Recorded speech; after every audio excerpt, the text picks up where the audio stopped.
आज चूंकि हमने टॉपिक स्टार्ट किया है तो हम दोबारा से डिस्कस करेंगे। इनपुट डिवाइसेस वो डिवाइसेस होती हैं जिनके ज़रिए से कंप्यूटर में डाटा एंटर किया जाता है। हमारा जो फर्स्ट लेक्चर था उसमें हमने ये देखा था कि हमारा डाटा जो कि कंप्यूटर को दिया जाता है, कंप्यूटर उसके ऊपर प्रोसेसिंग करता है और उसको इन्फॉर्मेशन में तब्दील करता है। लेकिन जब डाटा कंप्यूटर में एंटर करना है, जब डाटा कंप्यूटर में फीड करना है, उसके लिए हमें ज़रूरत है कुछ डिवाइसेस की जिनके ज़रिए से हम कंप्यूटर में डाटा एंटर कर सकेंगे। उन डिवाइसेस को हम इनपुट डिवाइसेस कहते हैं। इनपुट डिवाइसेस में हमारे पास mouse, keyboard, scanning devices, microphone, इसी तरह से और दीगर इनपुट डिवाइसेस आ जाती हैं। अब हम बात करते हैं कि इनपुट की टाइप्स कितनी हैं। याद रहे कि मैं ये कह रहा हूँ इनपुट की टाइप्स कितनी हैं, इनपुट डिवाइसेस की बात नहीं कर रहा। इनपुट से मुराद है कंप्यूटर में डाटा एंटर करना। तो जब कंप्यूटर में डाटा एंटर किया जाता है तो दो तरीक़ों से किया जाता है। इनपुट की दो types, so there are two types of inputs to enter data into the computer. Number one is direct input and number two is indirect input. Direct input ऐसी इनपुट होती है जिसमें हम किसी सोर्स के ज़रिए से यानी किसी डिवाइस के ज़रिए से कंप्यूटर में डायरेक्टली इनपुट एंटर कर देते हैं। हमें इंटरमीडिएट हैंडलिंग नहीं करनी पड़ती। Now the question is what is meant by intermediate handling. Intermediate handling का मतलब ये है कि एक एक चीज़ हम खुद हाथ से एंटर करें। मिसाल के तौर पे अगर एक पेज है जो मैंने कंप्यूटर में एंटर करना है और इस पेज के ऊपर जो कुछ लिखा हुआ है मैं चाहता हूँ कि ये कंप्यूटर में एंटर हो जाए। जैसा कि आपको ये पेज नज़र आ रहा है, इस पेज पे जो कुछ लिखा हुआ है ये आप कंप्यूटर में एंटर करना चाहते हैं। इसके लिए हम कीबोर्ड का इस्तेमाल करेंगे। इस पूरे पेज को हम टाइप करेंगे। जब हम इस पूरे पेज को टाइप करेंगे तो इसे कहेंगे इंटरमीडिएट हैंडलिंग, क्योंकि हमने एक एक वर्ड, एक एक करैक्टर, इवन के एक डॉट एंटर किया कीबोर्ड से बटन प्रेस करके। इसे कहेंगे इंटरमीडिएट हैंडलिंग। लेकिन अगर ऐसा हो जाए कि इस पेज की इमेज कंप्यूटर खुद ब खुद कंप्यूटर में इसको रीड कर ले, इस पूरे पेज को खुद ब खुद, हमें इंटरमीडिएट हैंडलिंग करने की ज़रूरत ना पड़े, तो इसे हम कहेंगे डायरेक्ट इनपुट। इसके लिए जो डिवाइस इस्तेमाल होगी वो होगी स्कैनर। हम इस पेज को स्कैनर के ऊपर रखेंगे, स्कैनर इस पेज को स्कैन करेगा और इस पेज की इमेज कंप्यूटर में एंटर कर देगा। तो आपने देखा हमें इंटरमीडिएट हैंडलिंग की ज़रूरत पड़ी ही नहीं। हमने पेज रखा, उसने डायरेक्टली उसको रीड कर लिया और कंप्यूटर में एंटर कर दिया। So this is called direct input. और स्टूडेंट्स याद रखिएगा कि वो डिवाइसेस जो डायरेक्ट इनपुट के लिए इस्तेमाल की जाती हैं उनको कहा जाता है सोर्स डाटा एंट्री डिवाइसेस या फिर डायरेक्ट इनपुट डिवाइसेस, जिसकी मिसाल मैंने आपको एक स्कैनर दी, एक एग्जांपल इसकी MICR भी है, इसकी एग्जांपल बार कोड रीडर भी है। आपने देखा होगा कि जब हम कोई प्रोडक्ट परचेज़ करते हैं तो उसका बिल बनाने के लिए वो क्या करता है, वो बार कोड रीडर एक मशीन होती है जिसके आगे उस प्रोडक्ट का बार कोड कर देता है। बार कोड आपने देखा होगा प्रोडक्ट्स के ऊपर ज़ेब्रा स्ट्रिप लाइंस होती हैं, आपको स्क्रीन पर भी नज़र आ रहा है। जब बार कोड रीडर के आगे हम इस बार कोड को करते हैं वो इसको ऑटोमेटिकली रीड करता है। उसमें से एक लेज़र लाइट निकलती है, एक लेज़र बीम निकलती है जो कि इसको रीड करके कंप्यूटर में एंटर कर देती है। अब अगर हम बात करें इनडायरेक्ट इनपुट की, जैसे कि मैं आपको बता चुका हूँ कि इनडायरेक्ट इनपुट से मुराद ये है कि ऐसी इनपुट जिसको हमें इंटरमीडिएट हैंडलिंग करने के बाद कंप्यूटर में एंटर करना पड़ता है। The type of input which is entered into the computer system after intermediate handling, यानी इंटरमीडिएट हैंडलिंग के बाद वो इनपुट कंप्यूटर में जाएगी, इसे हम कहेंगे इनडायरेक्ट इनपुट। जबकि डायरेक्ट इनपुट में क्या था, the type of input which is entered into the computer system without intermediate handling, यानी इंटरमीडिएट हैंडलिंग के बगैर, उसे हम कह रहे थे डायरेक्ट इनपुट। अब इनडायरेक्ट इनपुट की मिसाल हमारे पास कीबोर्ड है। जैसे मैंने पहले आपको बताया, keyboard is a commonly used indirect input device. Keyboard के ज़रिए से हम इनडायरेक्टली डाटा कंप्यूटर में एंटर करते हैं, यानी after intermediate handling, intermediate handling करनी पड़ती है। इसे हम कहते हैं indirect input. So this is the main difference between direct input and indirect input. अब हम डायरेक्ट इनपुट डिवाइसेस कौन सी होती हैं और किस तरह से काम करती हैं वो भी हम पढ़ेंगे आगे जाके। लेकिन आज के लेक्चर में हमने इनडायरेक्ट इनपुट डिवाइस यानी कीबोर्ड को डिस्कस करना है डिटेल के साथ। इसकी कीज़ के ऊपर बात करेंगे। सबसे पहले बात यह है कि आपने ये याद रखना है कि keyboard is a standard input device. तो keyboard is a standard input device और we can say that keyboard is a primary input device. याद रखिएगा, कंप्यूटर में डाटा एंटर करने के लिए डिफरेंट इनपुट डिवाइसेस होती हैं जो डिफरेंट टाइप का डाटा एंटर करती हैं। मिसाल के तौर पे एक डाटा होता है हमारे पास इमेज डाटा, तस्वीर एंटर करने के लिए हमारे पास स्कैनर इस्तेमाल होता है। एक डाटा होता है ऑडियो डाटा, उसके लिए हम माइक्रोफोन का इस्तेमाल करते हैं। एक होता है वीडियो डाटा, उसके लिए हम डिजिटल कैमरा का इस्तेमाल करते हैं। जबकि अगर कंप्यूटर में टेक्सचुअल डाटा एंटर करना है उसके लिए हम कीबोर्ड का इस्तेमाल करते हैं। तो keyboard is a textual data input device. ठीक हो गया। एक जो सादा कीबोर्ड है उसमें टोटल 101 कीज़ होती हैं। इसके अलावा 3 लाइट्स होती हैं उसके ऊपर, जो आगे जाके डिस्कस करेंगे किस मकसद के लिए होती है। याद रखिएगा कि आपको बहुत सारे कीबोर्ड्स ऐसे देखने को मिलेंगे जिन पे 101 से ज़्यादा कीज़ होंगी। उन्हें हम एनहांस्ड या एक्सटेंडेड कीबोर्ड कहते हैं क्योंकि उसके अंदर एक्स्ट्रा बटन्स मौजूद होते हैं। एक्स्ट्रा जितने मर्जी आप उसके अंदर ऐड कर सकते हैं, जैसे कुछ गेमिंग कीबोर्ड्स होते हैं या कुछ और मल्टीमीडिया कीबोर्ड्स मार्केट में अवेलेबल हैं, जिसके ऊपर प्ले पॉज का बटन भी होता है, इंटरनेट का बटन होता है, सेव का बटन होता है, माई कंप्यूटर को ओपन करने का अलग से बटन होता है, वॉल्यूम का बटन होता है। इस कीबोर्ड की बात नहीं हो रही, हम बात कर रहे हैं स्टैंडर्ड कीबोर्ड की, जिसके ऊपर कितनी कीज़ होती हैं, 101 कीज़ होती हैं। और आखिरी पॉइंट इसके अंदर आपने याद रखना है इसकी डेफिनेशन में कि कीबोर्ड का जो लेआउट होता है, लेआउट से मुराद है अरेंजमेंट ऑफ कीज़। कीबोर्ड की जो कीज़ हैं उनकी अरेंजमेंट किस तरह की है, इस अरेंजमेंट को नाम दिया गया है, इस लेआउट को नाम दिया गया है QWERTY, QWERTY। कीबोर्ड की लेआउट का क्या नाम है, QWERTY। इसको ये नाम क्यों दिया गया, क्योंकि जितने भी अल्फ़ाबेट्स होते हैं कीबोर्ड के ऊपर वो स्टार्ट होते हैं Q से, QWERTY। तो पहले जो 6 अल्फ़ाबेट्स हैं, पहले जो 6 बटन्स हैं, उनको उसने लेआउट का नाम दे दिया QWERTY। आमतौर पे जो अल्फ़ाबेट्स होते हैं वो A से स्टार्ट होते हैं, B C D E F and so on.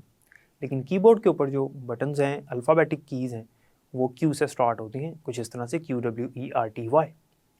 तो ये इसके लेआउट का नाम है। ये याद रखना है आपने कि कीबोर्ड के 4 पार्ट्स होते हैं। जी हाँ, कीबोर्ड की जो कीज़ हैं उनको 4 हिस्सों में डिवाइड किया गया है। Number 1 function keys, number 2 main keyboard और alphanumeric keys, number 3 numeric keypad and number 4 cursor control keys. Number 1 पे मैंने आपको बताया function keys. Function keys keyboard के टॉप पे मौजूद होती हैं, जो कि 12 कीज़ होती हैं, F1 से लेकर F12 तक। F1, F2, F3 up to F12। ये 12 कीज़ होती हैं जिनका अपना एक ख़ास फंक्शन होता है। हर की का एक स्पेसिफिक फंक्शन है और किस की का क्या फंक्शन है डिपेंड करता है कि सामने सॉफ्टवेयर कौन सा चल रहा है। इनका फंक्शन चेंज होता रहता है depending on the software running on the computer system. दूसरा जो कीबोर्ड का पार्ट है वो है मेन कीबोर्ड, जिसे अल्फ़ा न्यूमेरिक कीज़ भी कहते हैं। ये कीबोर्ड का वो हिस्सा है जो सबसे ज़्यादा इस्तेमाल होता है। ये कीबोर्ड का वो पार्ट है जो टाइपराइटर की तरह होता है। ये वाला पार्ट पहले टाइपराइटर में मौजूद होता था, आज कीबोर्ड में मेन कीबोर्ड के नाम से मौजूद है। ये वो पार्ट है जिसके अंदर अल्फ़ाबेट्स वाली कीज़ भी मौजूद हैं, न्यूमेरिक कीज़ भी मौजूद हैं। अल्फ़ाबेट से मुराद A to Z, numeric keys से मुराद 0 to 9 यानी नंबर्स, और स्पेशल करैक्टर्स भी मौजूद है इसके ऊपर, यानी पंक्चुएशन मार्क्स वगैरह, question mark, dot, comma, space वगैरह, ये सारे के सारे अल्फ़ा न्यूमेरिक कीज़ में आते हैं। अल्फ़ा न्यूमेरिक से मुराद है कि the combination of alphabetic, numeric and special character keys. ये सबसे ज़्यादा इस्तेमाल होने वाला कीबोर्ड का पार्ट है, इसलिए इसको मेन कीबोर्ड कहा जाता है। नंबर 3 पे मैंने आपको बताया न्यूमेरिक कीपैड, जो कीबोर्ड के सबसे राइट साइड पे मौजूद होता है, जो कि कैलकुलेटर के फंक्शन परफॉर्म करता है, जिसमें 0 to 9 नंबर्स और plus minus multiply divide dot equals to ये वाले बटन्स मौजूद होते हैं। इसके अलावा नंबर 4 पे जो कीबोर्ड की कीज़ का चौथा पार्ट मैंने बताया वो है कर्सर कंट्रोल कीज़। इनको नेविगेशन कीज़ भी कहते हैं। कर्सर कंट्रोल कीज़ को नेविगेशन कीज़ भी कहते हैं और इसके अलावा इनको एरो कीज़ भी कहते हैं। इनके ज़रिए से हम अपना कर्सर कंट्रोल करते हैं। स्क्रीन पे जो हमारा ब्लिंकिंग कर्सर होता है, जब हम टाइपिंग कर रहे होते हैं तो उस टाइम पे एक वर्टिकल कर्सर आपको नज़र आता है जिसको हम मूव करने के लिए इन 4 बटन्स का इस्तेमाल करते हैं, अप डाउन लेफ्ट और राइट। और अमूमन बच्चे इनके ज़रिए से गेम्स भी खेलते हैं। इसके बाद अब हम बात करते हैं कीबोर्ड की कीज़ की। एक एक करके हम इनको डिस्कस करते हैं। नंबर 1, एस्केप की। इसकी शॉर्ट फॉर्म होती है ESC। ESC stands for escape. Escape का मतलब होता है बाहर निकलना, एग्जिट। ये की कीबोर्ड के टॉप लेफ्ट कॉर्नर पे मौजूद होती है और इसके ज़रिए से हम किसी भी सॉफ्टवेयर, किसी भी प्रोग्राम से बाहर निकलते हैं, यानी उसको क्लोज करते हैं। किसी भी सॉफ्टवेयर, किसी प्रोग्राम, किसी फाइल को क्लोज करने के लिए हम एस्केप का बटन यूज़ करते हैं। एस्केप की के बाद नेक्स्ट आती है हमारे पास टैब की। टैब की एक ऐसी की है जिसके ज़रिए से हम नेक्स्ट टैब पोजीशन में जाते हैं। जब हम किसी वेबसाइट पे हों या किसी सॉफ्टवेयर में हम काम कर रहे हैं, वहाँ पर आपको टैब्स नज़र आ रहे होते हैं, यानी बॉक्सेस बने होते हैं, उनमें डाटा आपने एंटर करना होता है। इन्हें कहते हैं टैब्स। मिसाल के तौर पे अगर आप अकाउंट बना रहे हैं जीमेल पे, तो वहाँ पे वो आपसे पूछता है first name, last name, your email address, your phone number. ये जो आपको बॉक्सेस नज़र आ रहे हैं, दीज आर कॉल्ड टैब्स। इसी तरह से अगर आप फेसबुक पे जाते हैं तो वहाँ पर ईमेल एड्रेस और यूज़र नेम और दूसरे नंबर पे वो आपसे पासवर्ड पूछता है। ये टैब्स हैं। तो आपका जो कर्सर है जहाँ पे आप टाइपिंग कर रहे हैं, अगर आप उस टैब से नेक्स्ट टैब में जाना चाहते हैं तो टैब का बटन प्रेस करें तो नेक्स्ट टैब पोजीशन में आपका कर्सर चला जाएगा। तो माउस को यूज़ किए बगैर आप टैब को प्रेस करके नेक्स्ट टैब्स में मूव करवा सकते हैं अपने कर्सर को। इसके अलावा अगर हम टेक्स्ट एडिटिंग सॉफ्टवेयर्स में काम कर रहे हैं जिसमें हम टाइपिंग करते हैं, लाइक MS वर्ड है, लाइक नोटपैड है, वर्ड पैड है, इनके अंदर अगर हम काम कर रहे हैं तो हमने कपल ऑफ स्पेसेस, यानी या हम कह सकते हैं कि चंद स्पेसेस लीव करने के लिए हम टैब का बटन प्रेस करते हैं तो वो चंद स्पेसेस छोड़ के आगे चला जाता है। इसे भी कहते हैं नेक्स्ट टैब पोजीशन। तो नेक्स्ट टैब पोजीशन में अपने कर्सर को मूव करने के लिए हम टैब का बटन यूज़ करते हैं। नेक्स्ट है हमारे पास कैप्स लॉक। कैप्स लॉक एक टॉगल की है। टॉगल का ये मतलब है कि जब 2 मोड्स हों, जब 2 हालतें हों, एक हालत से दूसरी हालत में हमने स्विच करना है और दूसरी हालत से पहली हालत में स्विच करना है, तब हम जिस की का इस्तेमाल करते हैं उस की को हम टॉगल की कहेंगे। यानी हमारे पास 2 हालतें हैं, हमने इनमें स्विच करना है, तो इसे कहते हैं टॉगल करना। मिसाल के तौर पे लाइट को ऑन ऑफ किया जाता है। एक लाइट की हालत है, एक मोड है उसका ऑन और एक है ऑफ। तो जो बटन हम यूज़ करते हैं वो टॉगल बटन है जो कि ऑन और ऑफ के दरमियान में काम कर रहा है। कैप्स लॉक इसलिए टॉगल की कहलाती है। अब देखते हैं कि कैप्स लॉक काम क्या करती है। याद रखिएगा, कैप्स लॉक को जब हम प्रेस करते हैं तो कीबोर्ड पे एक लाइट इंडिकेट होती है जो ये बताती है, लाइट जल जाती है, ऑन हो जाती है, जिससे ही पता चलता है कैप्स लॉक ऑन है। और जब कैप्स लॉक ऑन होता है तो क्या होता है कि जितने भी अल्फ़ाबेट्स हैं, अब जब हम उनको टाइप करेंगे, बटन अल्फ़ाबेटिक बटन्स को प्रेस करेंगे तो अब वो कैपिटल लेटर में लिखे जाएंगे। कैप्स स्टैंड फॉर कैपिटल्स, तो वो तमाम अल्फ़ाबेट्स को कैपिटल लिखेगा। और जब कैप्स लॉक ऑफ होगा तो तमाम अल्फ़ाबेट्स जो है वो स्मॉल लेटर्स में लिखे जाएंगे। ठीक हो गया। कैप्स लॉक को ऑफ करने के लिए दोबारा कैप्स लॉक को प्रेस करेंगे, लाइट ऑफ हो जाएगी कीबोर्ड के ऊपर, जो कि बताएगी, इंडिकेट करेगी कि कैप्स लॉक ऑफ है। याद रखिएगा, कैप्स लॉक की सिर्फ और सिर्फ अफेक्ट करती है अल्फ़ाबेटिक कीज़ के ऊपर। न्यूमेरिक कीज़ और दूसरी जो फंक्शन कीज़ हैं, इसके अलावा स्पेशल कैरेक्टर कीज़, उनके ऊपर इससे कोई फ़र्क नहीं पड़ता, कैप्स लॉक ऑन हो या ऑफ हो। नेक्स्ट है हमारे पास एंटर की, या इसका दूसरा नाम है रिटर्न की। एंटर की के ज़रिए से हम अगर टेक्स्ट एडिटिंग के सॉफ्टवेयर में मौजूद हैं, जैसे MS वर्ड वगैरह टाइपिंग कर रहे हैं, तो नेक्स्ट लाइन पे अपने कर्सर को मूव करने के लिए हम एंटर की का बटन यूज़ करते हैं। आप मोबाइल फ़ोन्स में भी ऐसे करते हैं, जब आप मैसेज टाइप कर रहे हों और अभी आपकी लाइन एंड नहीं हुई लेकिन आप नेक्स्ट लाइन पे मूव करना चाहते हैं, तो आपके मोबाइल फ़ोन का जो कीपैड है उसमें आपको ये एरो नज़र, जो स्क्रीन पे आ रहा है, इस तरह का आपको एरो नज़र आता है। आप इस पर टैप करते हैं तो आपका कर्सर नेक्स्ट लाइन के बिगनिंग में आ जाता है। इसी तरह से जब हम टाइपिंग कर रहे होंगे तो एंटर का बटन प्रेस करने से हमारा कर्सर नेक्स्ट लाइन के शुरू में आ जाएगा। एंटर के बटन को इसलिए रिटर्न की कहते हैं क्योंकि ये वाला जो फंक्शन है नेक्स्ट लाइन के शुरू में अपने कर्सर को लेके आना, इसे रिटर्न फंक्शन कहते हैं। और ये टाइपराइटर्स के अंदर ये बटन हुआ करता था। इसके अलावा एंटर की के ज़रिए से हम मुख्तलिफ कमांड्स भी एंटर कर सकते हैं। लाइक किसी फाइल को हमने सेलेक्ट किया है तो जब हम एंटर का बटन प्रेस करेंगे वो फाइल ओपन हो जाएगी। ये था हमारा एंटर का बटन, यानी एंटर की।